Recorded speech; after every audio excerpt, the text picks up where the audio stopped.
So next we start with discussion on spanning tree bridges. Earlier I have shown you backward learning bridges and now spanning tree bridges. To understand spanning tree bridges and its purpose, I will take the small diagram which is in our presentation. Look at this. Look at this topology. Here I have one LAN. Here I have another LAN. These are the host A and others, connected to bridge B1, multi-port bridge, and this bridge B2. And in between the two bridges, I don't have one communication link. These are the communication links. Link 1, link 2, cable 1, cable 2. The purpose of having multiple links is to improve reliability. To improve reliability. It's generally called redundant links. Redundant channels or redundant links. The purpose of redundant link is to improve the reliability. Why? Suppose, for example, if I have only one link, if the link breaks, then the communication get partitioned. So to avoid that partitioning of the topology, I put multiple cables. Reliability gets increased. So if link 1 breaks, link 2 will act as a backup. So that is the objective of it. But introducing redundant channels or redundant links will lead to introduction of redundant links will lead to a new problem altogether called infinite loop problems or looping problems. Infinite loops. How? To illustrate the creation of infinite loop, let's take this scenario. Initially, when the network gets booted up, what happens is the hash tables are empty. So bridges will go into promiscuous mode and start the flooding process to understand the information about the destinations. Where are the hosts? So imagine, for example, the host A starts sending frame F0. This is a frame F0. So it comes to this port on bridge B1, and because we are operating in flooding mode, bridge B1 has two outgoing lines, so it will create two duplicate frames, F1 and F2. So frames are same, two duplicate frames. Just for our distinction, I am telling F1 and F2. So they travel along these links respectively to bridge 2. So bridge 2 has multiple lines. So there is one port, there is another port, there is another port, there is another port, there is another port. So what it does, bridge 2 will make how many copies? 1, 2, 3, 4, 5 copies. So each of the arrived F1 and F2, it will make copies like F3 and F4, and also this it will forward. So for these frames which are forwarded, there is no issue. But what happens is it will duplicate and send the frames that it has got, F1 and F2, as new duplicate frames, F3 and F4, and back. It will send it back to the same channel. So F3 and F4 will come to B1. B1 will receive F3, B2 and will also receive F4 and make again new duplicates, F5 and F6 and forward. So this process of sending the duplicate frames back and forth continue and create an infinite loop, and that will waste the channel bandwidth, and it will lead to like failure of the protocol. It will create infinite packets and keep on looping in this. So these loops have to be avoided. This looping of the packets have to be avoided. Okay. So that's what the main goal of this spanning tree is here. I've said to avoid loops of finding redundant links in a network. So these loops happens only because of redundant links. And shut them. I have to shut one of the link to avoid the loops. To prevent bridging loops, redundant paths must be identified and blocked. What is the redundant path? That have to identify, and we have to close that port. Not only does spanning tree blocks redundant path, but also that means the algorithm used for these two purposes. What are the two purposes? To identify the loops and block them. We use an approach called spanning tree method or spanning tree algorithm. Working, I will talk about later. But first, I will have to make you understand what is the meaning of spanning tree. Okay. So for that, I will come here. So I will make you understand. You might have studied about spanning trees in the subject of graph theory or in the subject of data structures. So here I will have to make you understand first what is spanning tree. Given a graph, generally how do we define a graph? Given a graph, let's say G, by means of set of vertices and set of edges. Graphs has many applications. One of the important applications of graph is in the representation of topology. Like if I take, for example, some graph like this, a simple graph. This is node A, this is node B, this is node C, this is node D. So very well this particular graph of mine can represent some network topology. where I say perhaps this is bridge A, bridge B, these are all bridges, And to these bridges, several hosts may be connected. So these are for hosts.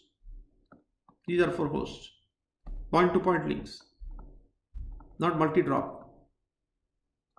Okay. So two types of connectivity we said. We have multi-drop or you have point-to-point. Okay. So these are point-to-point. This is the graph. So the graph is very well modeling my topology. So here I have loops, here I have cycle. Wherever there are cycle redundant links, that means I can have possibility of loops. I can have possibility of infinite loops. So I have redundant links. So redundant links should be closed. So for that we reduce this graph. We convert this graph. We reduce this graph to spanning tree. So what is the definition of spanning tree? You might have studied in data structure, but here I will write. A spanning tree is a subgraph.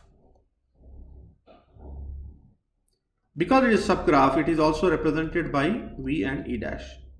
A subgraph T, where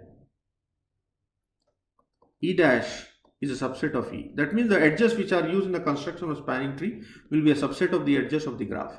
Is a spanning tree. This subgraph is a spanning tree.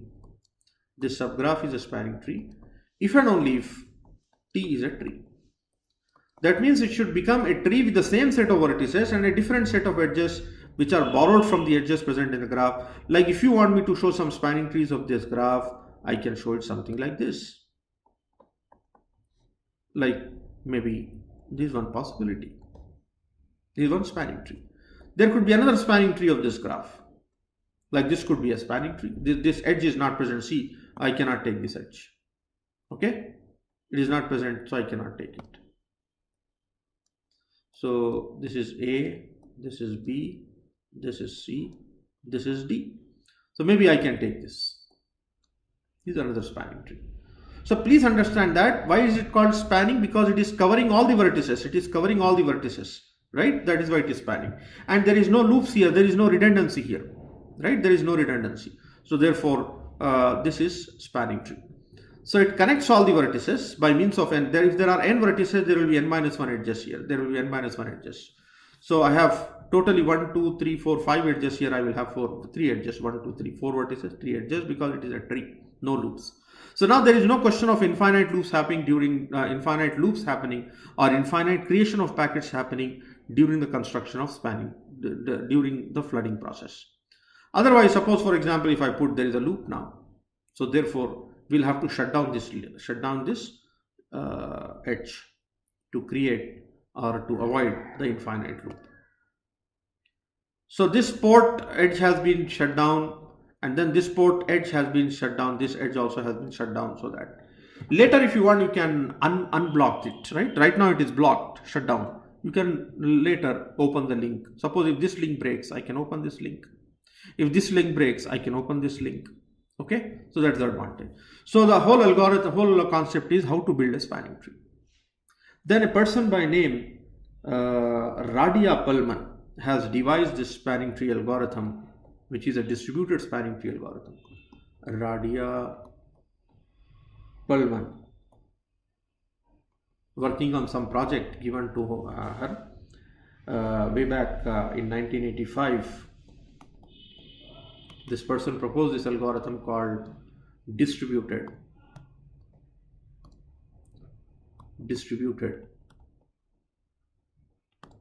spanning tree. I'm writing in short, distributed spanning tree algorithm to be constructed from a graph. Procedure is very simple. So the objective is to convert the graph into a spanning tree. Remember, spanning tree will have the same set of vertices but a different edge set E dash, but E dash will be a subset of the edges which are present there. Okay, present. So to build the spanning tree, Bridges runs distributed algorithm. Every bridge periodically broadcasts a configuration message. Every bridge broadcasts a configuration message. This configuration message will have two things. Number one, it will have MAC address of the bridge. Okay, and also it's a unique ID. Every bridge will have a unique ID. So by means of this unique ID, we will have to formulate which is the root of the spanning tree, because every tree will have a root. Like you take the previous one, the root may be A, the root may be B or something like that. So the first and foremost thing that we'll have to decide here is which node should become the root. Choose. So that means we'll have to decide by means of these configuration messages, we'll have to choose one of the bridge as the root. Now how to do that I will explain. I'll just write the steps first. Choose one of the bridge as root, okay, and then a tree of shortest paths. A tree of shortest paths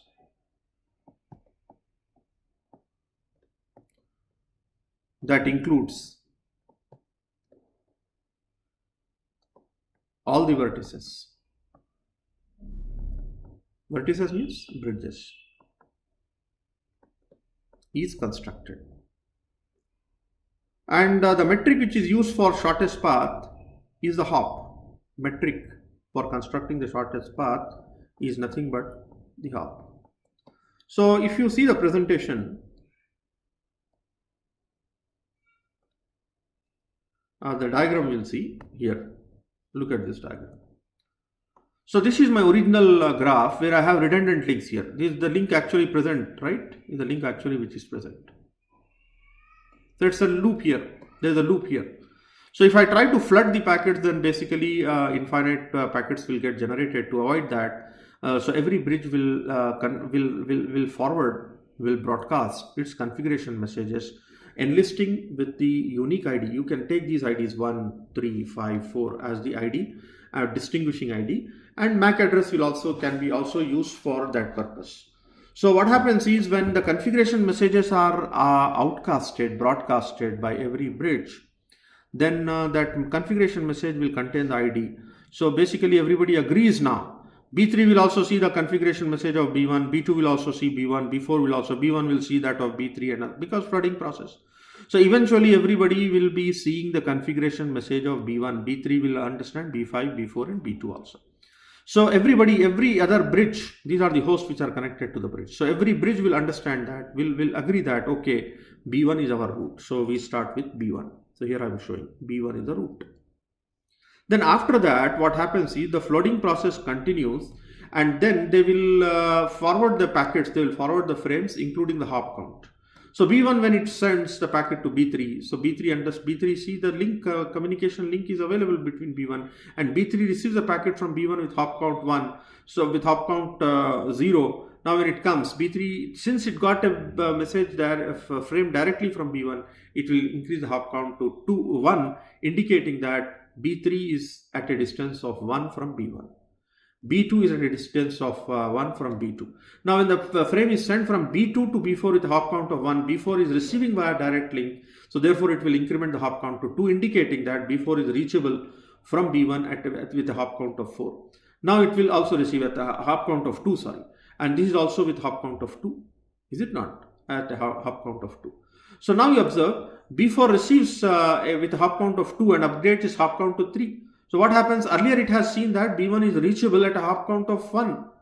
At a hop count of 1. Now it receives a message saying I can reach B1 also via this path with a hop count of 2. So it overrides that and say that the best possible route to reach B1 from B3 will be this.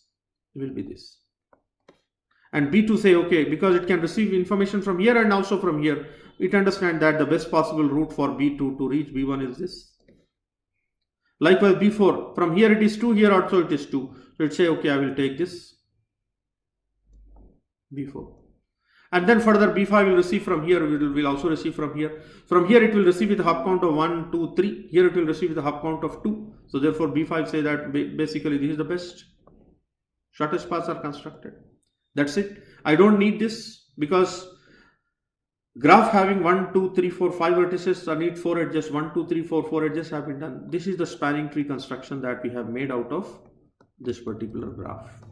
So first, with configuration message, we select the root, and then we broadcast the packets by including hop count and make a shortest path spanning tree, shortest path in terms of number of hops. Like B5 can be reached from B1 at a cost of 2 hops and also 1, 2, 3 hop, but it is ignoring this link. So these links are shut off. These links are shut off now. So therefore, I will remove this. Okay.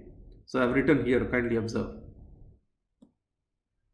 Links that is not part of the spanning tree. So these links have been shut off. So this port and this port are shut off. This port and this port are shut off. So this is called the distributed algorithm for construction of spanning tree.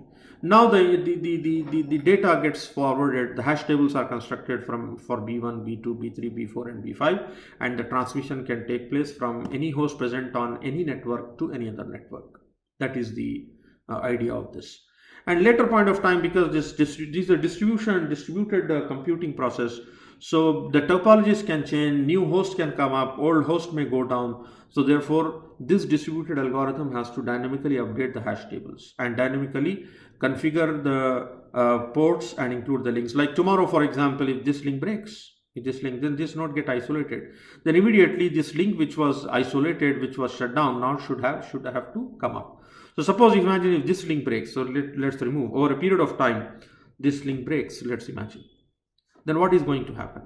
Then after some time, the distributed algorithm understand that, okay, this port was disabled, this port was disabled. So this communication line comes up. When I enable the ports, this line comes up. So therefore, the topology of the spanning tree changes. So still the node become reachable and the corresponding hash tables are updated. So therefore, this is a dynamic process. The updation of the tables, the updation of the links is a dynamic process.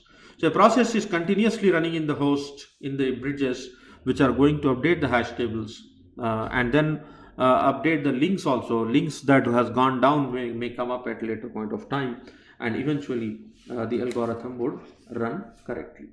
So this is the two types of bridges. So this could be a full 5-mark question or 2-mark question in your exam. Okay. So please, based on the explanation which I have given, read the textbook and try to further consolidate and make notes by taking the presentation slides which I am giving it to you, and try to build up understanding of this. So this is about data link layer switching. Last topic in this is called some devices, which I will talk about later point of time, like repeaters, hubs, bridges, switches, routing, routers, and then gateways. That we will see at later point of time.